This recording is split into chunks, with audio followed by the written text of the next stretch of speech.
BD news অ্যালার্টের আরও একটি নতুন আপডেটে আপনাদেরকে স্বাগতম।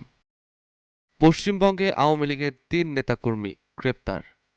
ভয়ানক চাপে ভারতে আশ্রিত আওয়ামী লীগরা।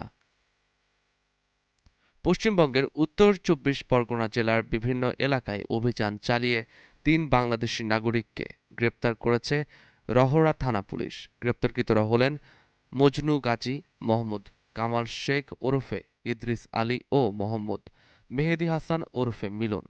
৫ দিন আগে তাদের গ্রেফতার করা হয়। রোববার ১৮ মে তাদের ৩ জনকে ব্যারাকপুর মহকুমা আদালতে তোলা হয়।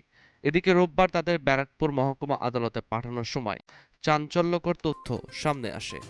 জানা যায় তারা ৩ জনই বাংলাদেশের সাবেক ক্ষমতাসীন ও সম্প্রতি রাজনৈতিক কর্মকাণ্ড নিষিদ্ধ হওয়া দল আওয়ামী লীগের সক্রিয় কর্মী। গত ৫ আগস্ট আওয়ামী লীগ সরকার পতনের পর ৮ আগস্ট তারা সীমান্ত পেরিয়ে পশ্চিমবঙ্গে প্রবেশ করেন। পরবর্তী সময়ে পুলিশের হাত থেকে গ্রেপ্তার এড়াতে রাজ্যটির ব্যারাকপুর পুলিশ কমিশনারেটের অধীন রহরা থানার অন্তর্গত বিভিন্ন জায়গায় আত্মগোপন করেন, যদিও শেষ রক্ষা হয়নি তাদের। ৫২ বছর বয়সী মজনুর বাড়ি খুলনার দৌলতপুর এলাকায়। ৪০ বছর বয়সী কমল শেখের বাড়ি খুলনার বেতকাশী এলাকায়। আর মেহেদী হাসানের বাড়ির ঠিকানা জানা যায়নি। পুলিশ সূত্রে জানা গেছে ৩ বাংলাদেশি নাগরিকের আত্মগোপন করে থাকার খবর পেয়েই অভিযানের নামে রহরা থানা পুলিশ।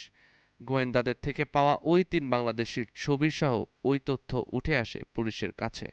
সেই তথ্য অনুযায়ী রহরার বিভিন্ন এলাকা সহ নিউ টাউনে চালানো গোপন অভিযান থেকে এই ৩ জনকে গ্রেফতার করা হয়। রহরা থেকে প্রথমে গ্রেপ্তার করা হয় মজনু গাজী ও মোহাম্মদ কামাল শেখ ওরফে ইদ্রিস আলীকে। তাদের উভয়কে জিজ্ঞাসাবাদ করার পর কলকাতার নিউ টাউন খনি লস্করপাড়া এলাকা থেকে মোহাম্মদ মেহেদী হাসান ওরফে মিলনকে গ্রেপ্তার করা হয়। তাদের সবার বিরুদ্ধেই ১৪ ফরেনার্স আইনে মামলা করা হবে। এদিন পুলিশের গাড়ির ভিতর থেকে স্থানীয় গণমাধ্যমের এক প্রশ্নের উত্তরে মোহাম্মদ কামাল শেখ ওরফে ইদ্রিস আলী বলেন, সরকার পতনের পর আমি গত ৮ আগস্ট বাংলাদেশ থেকে ভারতে চলে আসি।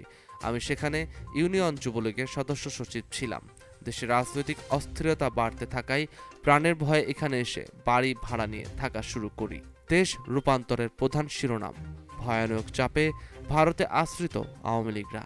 প্রতিবেদনে বলা হচ্ছে ভারতে আশ্রয় নেওয়া আওয়ামী লীগ নেতারা এখন ভয়ঙ্কর চাপে রয়েছেন, কারণ ভারত সরকার অবৈধ নাগরিকদের বিরুদ্ধে কঠোর অবস্থান নিয়েছে। ইতিমধ্যে অনেক বাংলাদেশিকে আটক করে পুশব্যাক করা হয়েছে। যদিও এখনও আওয়ামী লীগ নেতাদের বিরুদ্ধে সরাসরি অভিযান শুরু হয়নি, তবে আগস্ট থেকে তা জোরালো হবে বলে জানা গেছে।